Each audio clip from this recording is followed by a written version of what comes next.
Okay, for the final stitch, in this design there is a heart that is color stop 12. I did not include that, so I just skipped right past it. So I'm on color stop 13 in this design of the 5x7 diagonal bag. So I have my top piece and bottom piece of the front of the bag all stitched, ready to go. My hardware is in. My zipper is unzipped 3/4 or half away, with the zipper pull itself pointing up to the right of the bag. Now you're going to lay your, what will become your diagonal pocket or divider right here. Then you're going to add what is the back of your bag, because you're going to birth them through that zipper. You're going to pull it through the zipper. You will have exposed seams on the inside, but you will not have any seams on the outside of the bag, only on the inside. So you're going to line this up, secure it. I've got tape on it. You can use tape, you can use temporary adhesive spray. I will add a couple of pins just for extra stability, but you need to be really careful and make sure to pin outside of your stitch line. You don't want your needle to get caught on that. This is what the back of your hoop should look like. Okay, so that's the tearaway stabilizer. If you want a really sturdy, heavier bag, you can use cutaway and leave it in. This is lined up pretty well. I'm going to tape it in place, and then I'm going to put it back, reclip my hoop to the machine, excuse me, and then we'll make us a baby bag. I am keeping my fingers out of the way, and remember, this is going to stitch through the teeth of the zipper. That's why you want to make sure that your zipper is unzipped, otherwise you won't be able to get into it very easily. Ask me how I know that, because it's happened multiple times. Anyway, this will be stitched all the way around. This is a triple beam stitch to give it some extra stability in the seam. I did this one with one tag on the side, not to use as a crossbody, but just as a loop to carry it around, add it to a keychain or something like that.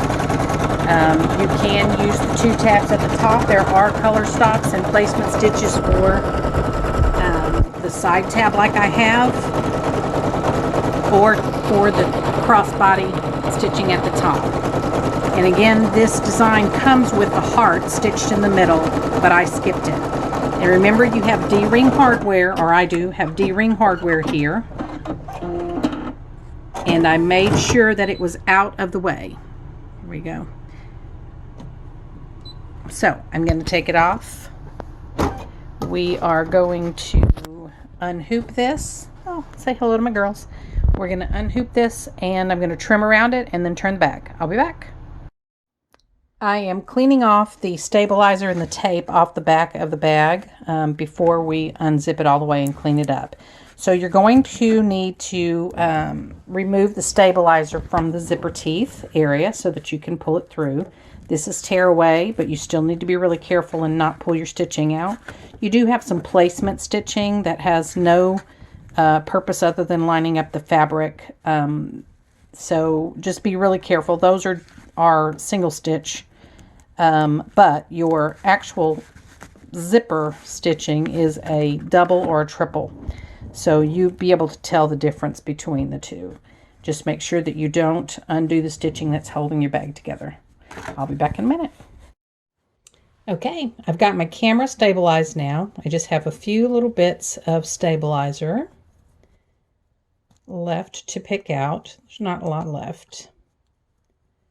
And if you notice, I did leave the zipper trimmed out a little extra around those edges, more so than, and the fabric as well, more so than on the bottom of the bag and the top of the bag. That just gives it a little extra room. Those places are going to be used and pulled and tugged quite a bit. So now you want to turn your bag. If you have hemostats, this is the time to use them.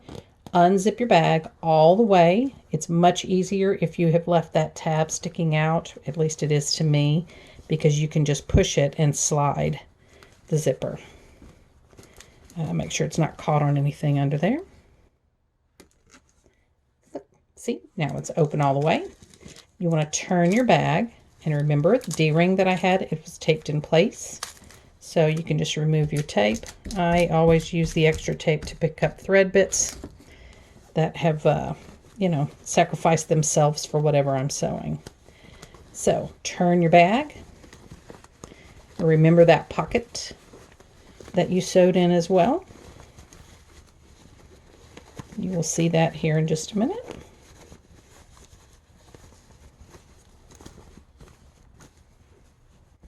Or not. Where is my pocket? Oh, there it is. Look at that. Now I'm going to show you what I did. I don't really want that pocket on the front. You could leave it there.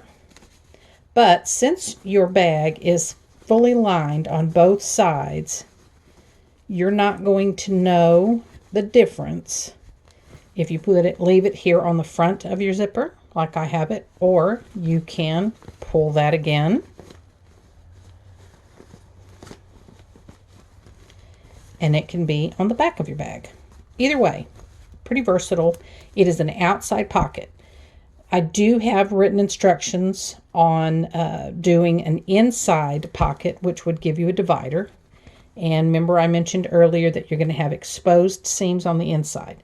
You could take some fray check, go through it. You could even take a serger and serge stitch all around it if you'd like. I'm not going to do that.